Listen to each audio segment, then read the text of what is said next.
wavered. Our guiding principle was clear: to serve the Filipino basketball fan. When you work for the passion of millions, even the impossible becomes possible. The result was a FIBA World Cup, and as Andrea said earlier, FIBA itself called the best in history.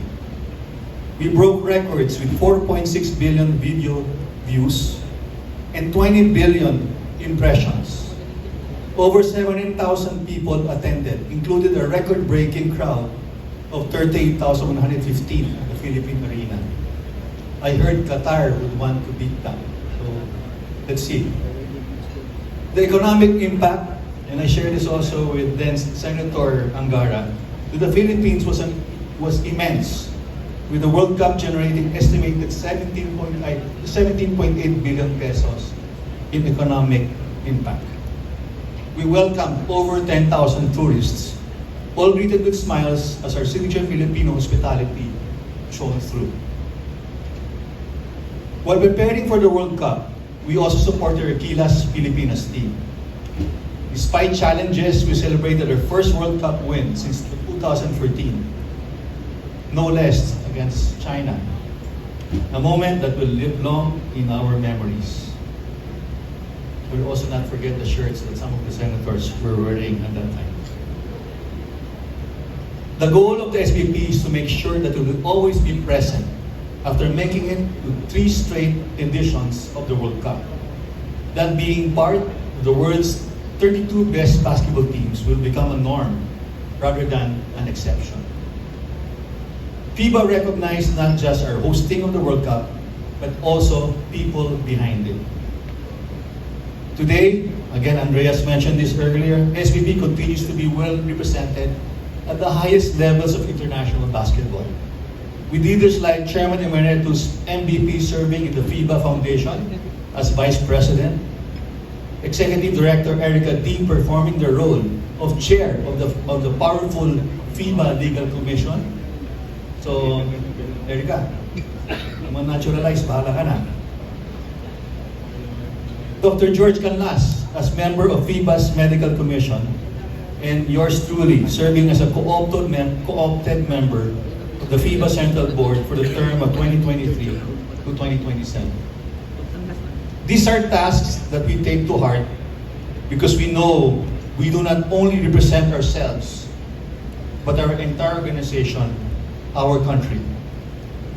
And that being effective in our positions will only open doors for more international basketball leaders to emerge from the SBP.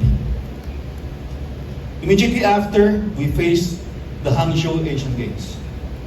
With a retooled lineup and little time to prepare, our team led by Coach Tim Cone and our program director now of SBP, my tokayo, Al Francis Chua, and their ball boy was Commissioner Willie Marshall, right, at that time, stunned the region by defeating China in the semifinals and capturing gold against Jordan, ending a 6-decade drought. Gilas Pilipinas men continue to make history, notching our first win against a European team by beating Latvia on their home court during the last Olympic qualifying tournament, and our first victory over New Zealand in the FIBA Asia Cup qualifiers in front of an amazing crowd at the MOA Arena. Next up will be the FIBA Asia Cup this coming August in Saudi Arabia, where we are in an initial group of New Zealand, Chinese Taipei, and Iraq. So kayo, siguro naman, di na tayo matatalo ulit dito, di ba? Tim Cone said that it's better that we know these two teams, we lost to them, and we will not lose again. Soon after that, the World Cup qualifiers will commence towards the end of the year. So the home and away of the World Cup will start in November.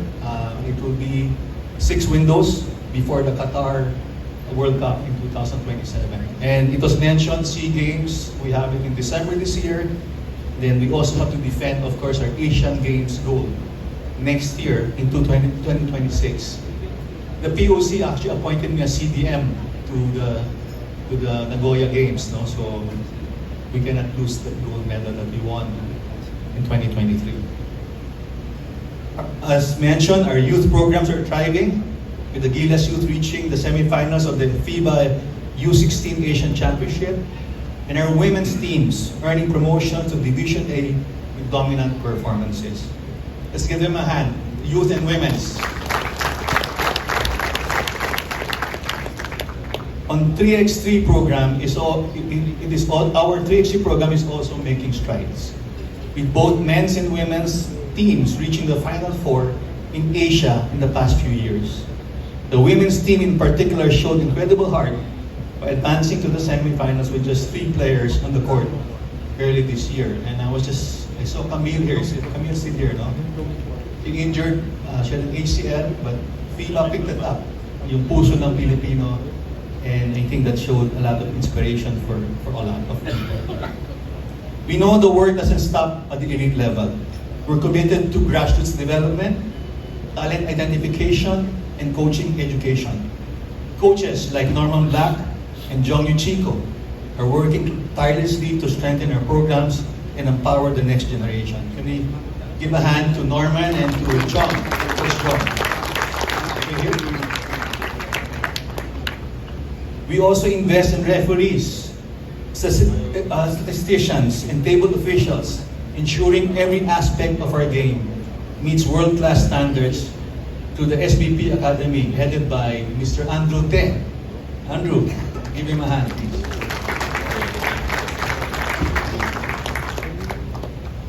And to protect the integrity of the sport, we have Ryan Gregorio as a single point of contact for FIBA's integrity and safeguarding. Ryan? Basketball continues to evolve, and so do we. We've embraced esports, hosting the eFIBA Season 3 World Finals late last year. Fortunately, we ended 4th. We were 4th in was it Norway or Sweden the year before. We ended up 4th again this year. And we're constantly, obviously, we had a big meeting also this morning.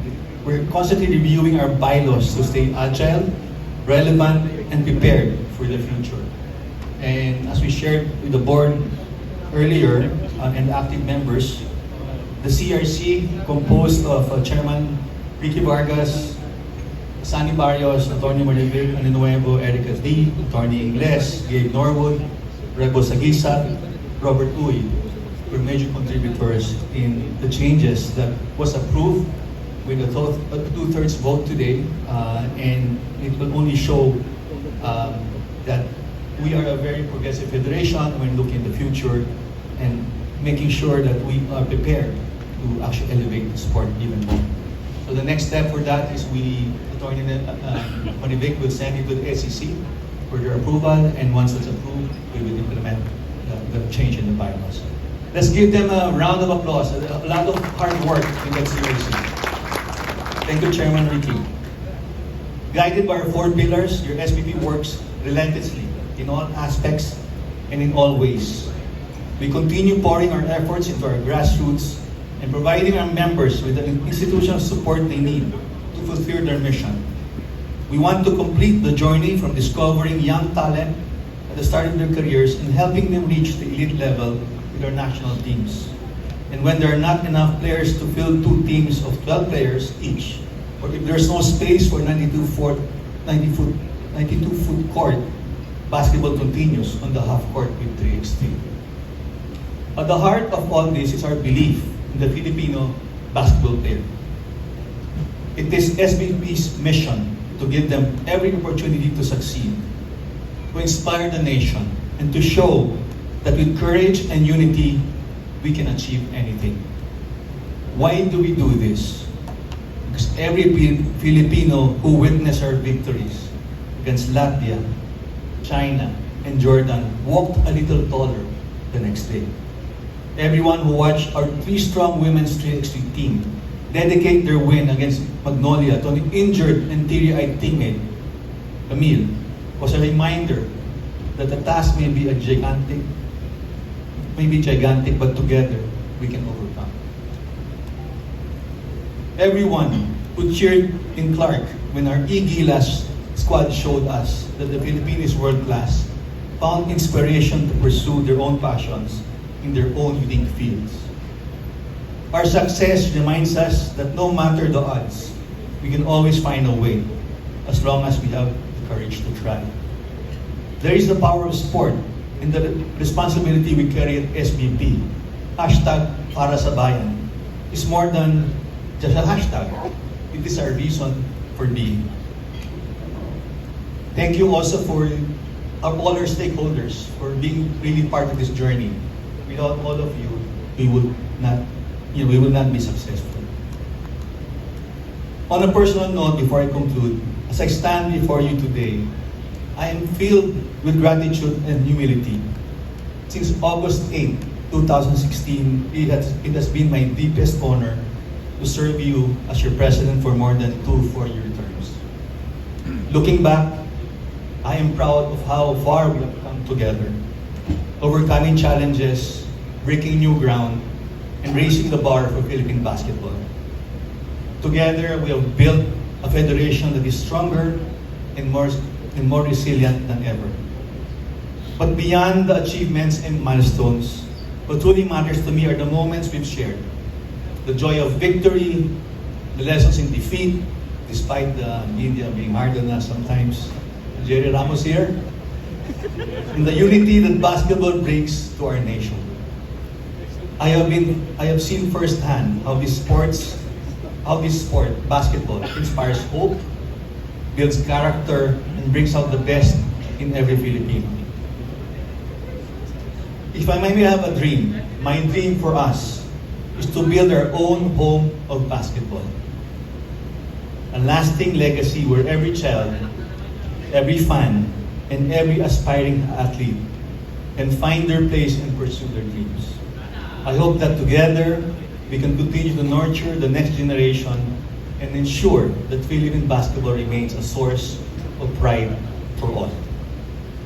Thank you for your trust, your support, and your unwavering passion. It has been my privilege to serve, and I look forward to cheering for Philippine basketball with all of you in the years ahead. Maraming salamat po. Once again, let us